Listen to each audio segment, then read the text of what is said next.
Learning Strand 1, Communication Skills, English. The title of the module is Why Filipino? What can you learn from this module?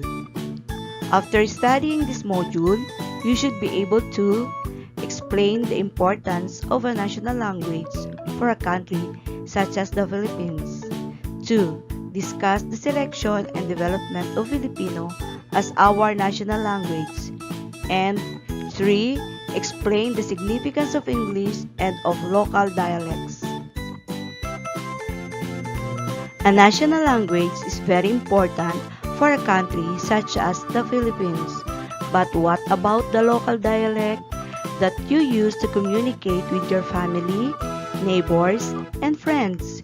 Should you discard it in favor of Filipino, the Philippine national language? What about English, which we use in official functions and in business? Should we learn to do away with it completely? We will discuss all these important concerns in this module, along with other important issues regarding the selection and use of our national language. Why Filipino? Of all the many languages spoken in our country, which one is our national language? Do you know how we came to have one? Are you familiar with how it was developed?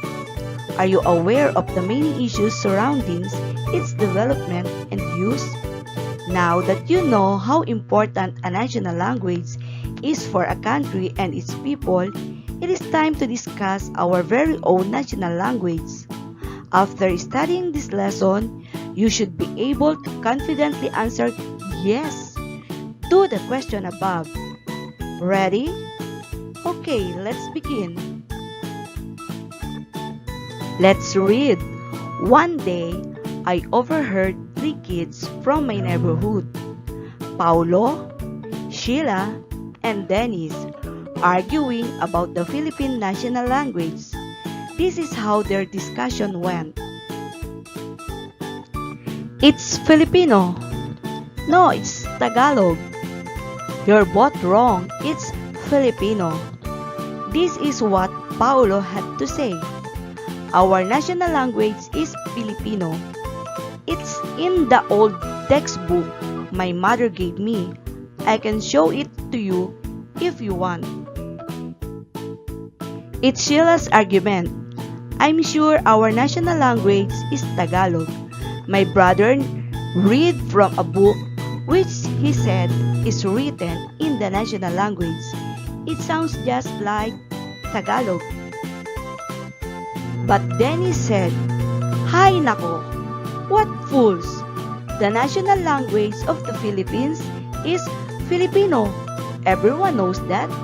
It is totally different from either Filipino or Tagalog. Kids, stop fighting. You are all right in a way, but in a way, you are all wrong. What do you mean, miss? Let's try this. What about you? Do you know what our national language is? Check your answer below. Number 1 is Tagalog, 2. Filipino, 3. Filipino. If you answered Filipino, you are correct. But why did I tell the children that they are all correct, but all wrong? Can you figure out the answer? Think carefully about what the children said. Then, write your ideas below. All of the children are right in a way, but they are also all wrong in a way. Why? Well, let's review the statements made by each child. Paulo said that the national language of the Philippines is Filipino. He is right in a way. Our national language was indeed originally called Filipino. This was decades ago. However, Filipino used to be the name of our national language. It is no longer true today. so he is also wrong. Sheila said that the national language is Tagalog. Well, in a way, she is right because our national language was originally derived from the Tagalog language, but it is different from Tagalog. So, she is not entirely right. Of all three children, Dennis gave the most accurate answer. The official name of the national language of the Philippines today is indeed Filipino. This is the term used in both the 1973 and 1987 Philippine Constitution to refer to the national language of the Philippines. However, Dennis was wrong when he said that Filipino is totally different from Filipino and Tagalog. As we have discussed, our national language used to be called Filipino and it was derived from Tagalog. Even before the Spaniards came to our country, our ancestors were already using different languages. They were divided into different groups who lived in different parts of the islands. There were dark and curly-haired people living in the mountains. They spoke different language from the fishermen living by the sea.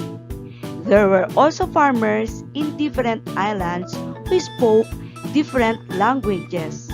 When the Spaniards came, instead of establishing a national language, they even encouraged language differences among Filipinos so that they could have better control over them. However, they established one language, Spanish, as the official medium of communication to be used in formal schools, religious ceremonies, and government transactions. Thus, Spanish words became part of many local languages and dialects. When the Americans took over, they made sure that Filipinos learned how to speak English. They considered education in English a useful way to unify a people that spoke many different languages and dialects. So, teachers taught English all over the country. This was the only language used for instruction. English became the first national language of the Philippines. After some time, people in the government became seriously discussing the need for a national language. They argued that it was necessary for national solidarity and independence. Here is our former President Manuel L. Quezon recognized the country's need for a national language. He said that it constitutes one of the strongest ties that bind the people and foster the unity of national ideals, aspirations, and sentiments. The issue was brought up in the Constitutional Convention held at the time. As a result, the 1935 Constitution provided at last for the development and adoption of a common national language based on one of the existing native dialects. Accordingly, the National Language Institute was created by undertake the selection of the said native dialects. This was composed of 11 representatives from different communities around the country. After a survey and a study of existing local languages, the Institute recommended Tagalog as the core or basis of the national language. In 1937, President Quezon proclaimed Tagalog is the basis of national language. He believed that having our own national language would help resolve differences among Filipinos who spoke different languages and dialects. He also wanted the Filipinos to speak a language not borrowed from the Spaniards or the Americans. He even declared August 13 to 19 of every year as the National Language Week or Linggo ng Wika in honor of the Philippine national language. For these reasons, Manuel L. Quezon is known to this day as the father of the Filipino language. Let's think about this. The selection of Tagalog by the National Language Institute sparked a lot of controversy. Why Tagalog? Many non-Tagalog speakers wanted to know why. Indeed, did the Institute not choose Cebuano, Ilocano, or Hiligaynon instead? There are many other dialects spoken in the country aside from Tagalog. Do you agree with the National Language Institute conclusion that Tagalog should be used as the basis for the national language of the Philippines? Why or why not? After serious deliberations on the studies that they conducted, the National Language Institute selected Tagalog as the basis of the national language. The reasons why Tagalog was chosen were the following. Number 1, Tagalog is widely spoken and is the most understood language in all the regions of the Philippines. It is spoken in Manila, Central and South Central Luzon, the islands of Marinduque and Mindoro, and some parts of Mindanao. Number 2, it is not divided into dialects like Visayan, for example. Number 3, Tagalog literature is the richest. More books are written in Tagalog than in any other native language. Number 4, Tagalog was always been the language of Manila, the capital city, even before the Spaniards came. And number 5, Tagalog was the language of the Revolution and the Katipunan, two events in our history that was can truly be proud of. The poet Francisco Baltasar Balagtas wrote the epic poem Florante at Laura, one of the greatest literary treasures of the Philippines, in Tagalog. So yes, I would have to agree with the Institute findings. Nevertheless, I believe the national language should only be lightly based on Tagalog and should contain many elements from the other languages spoken around the country. The controversy about the Philippine national language continued. The use of Tagalog as the basis for the national language offended many Filipinos. They believed that their languages were not represented in the national language. They refused to accept the Tagalog-based national language. To show that the national language was not really Tagalog, but just based on it.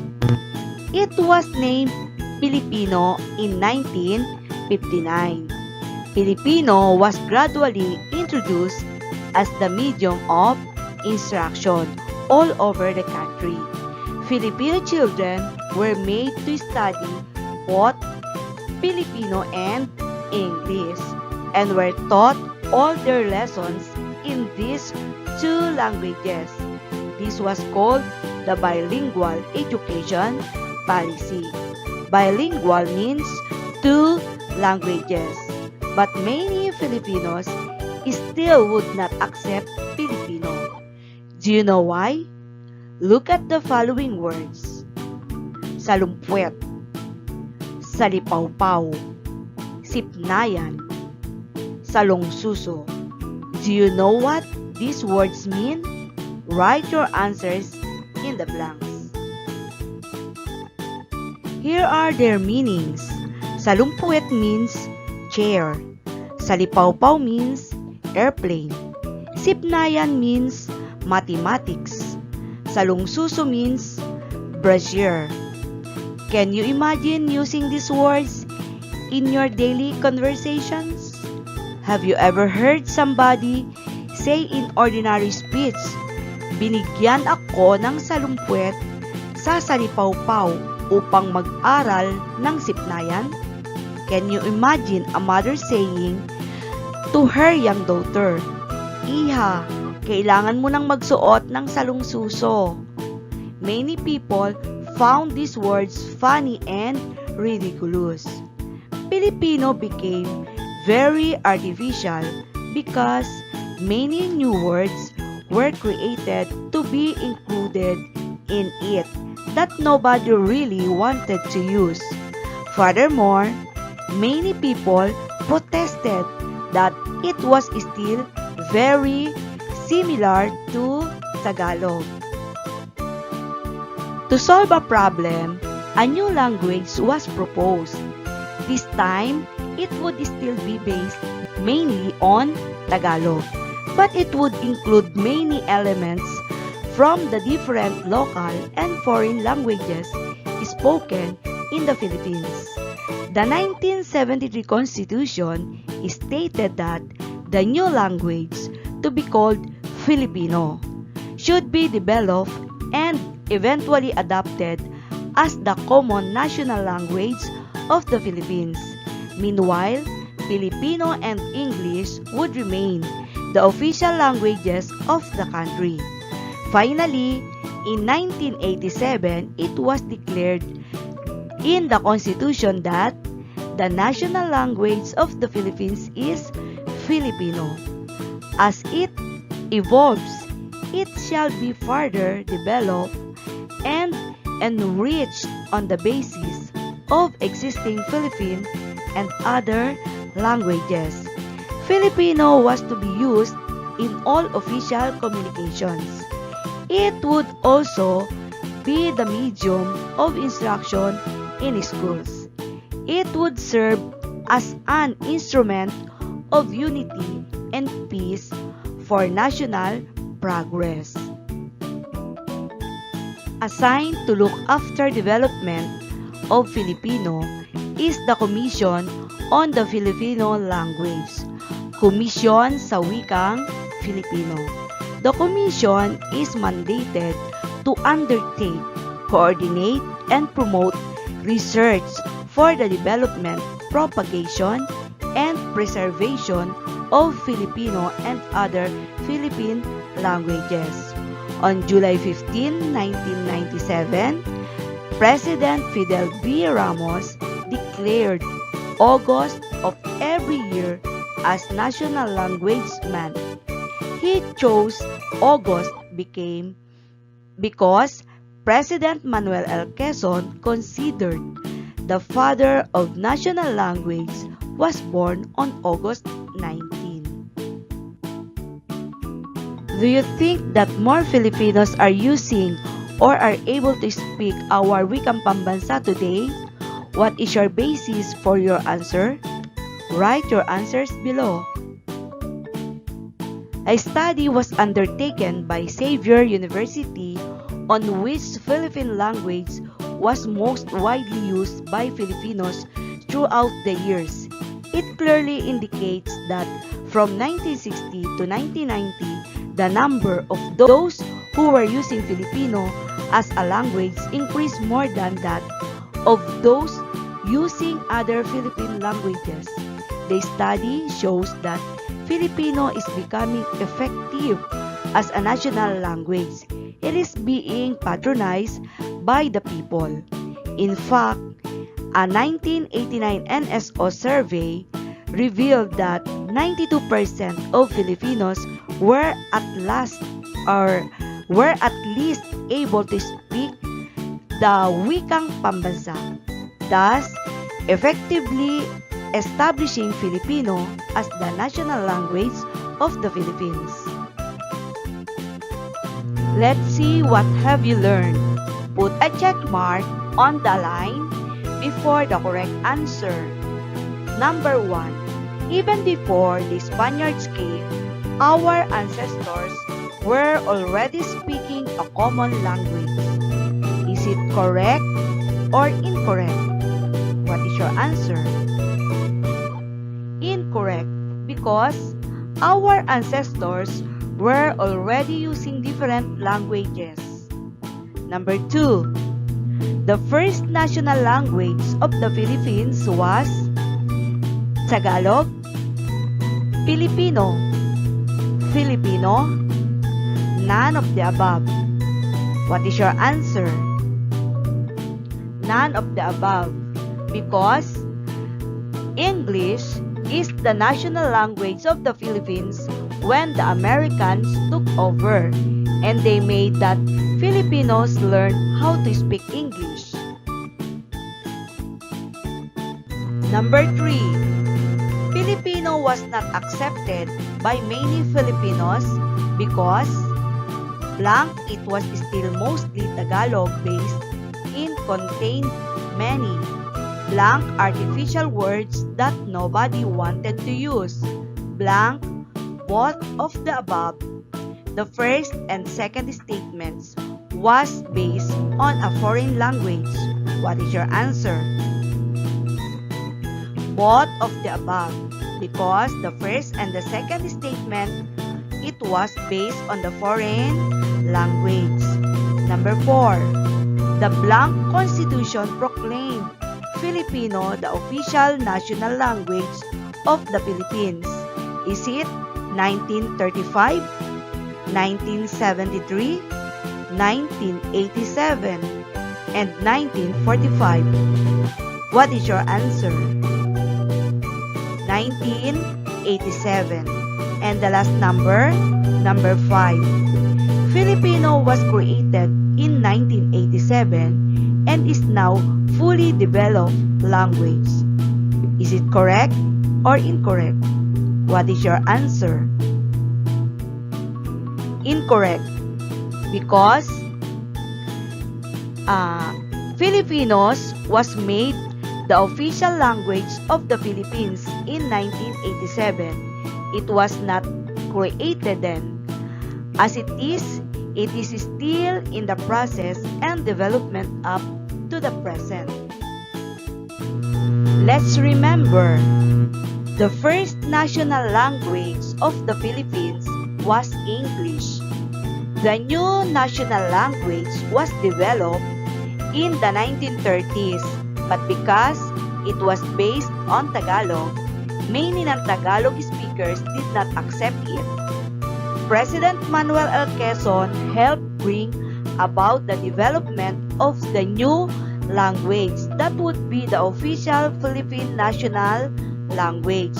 For this reason, he is known to this day as the father of national language.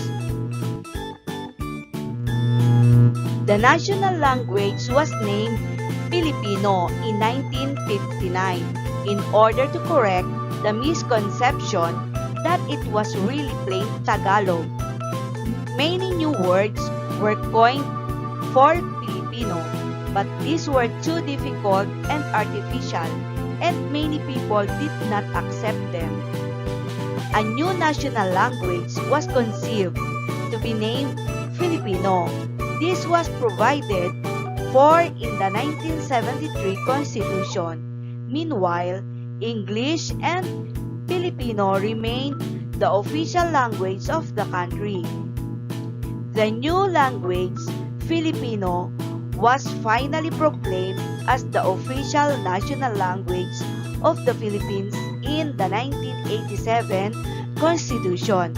According to the Constitution, Filipino is to contain borrowings from the different local and foreign languages spoken in the country.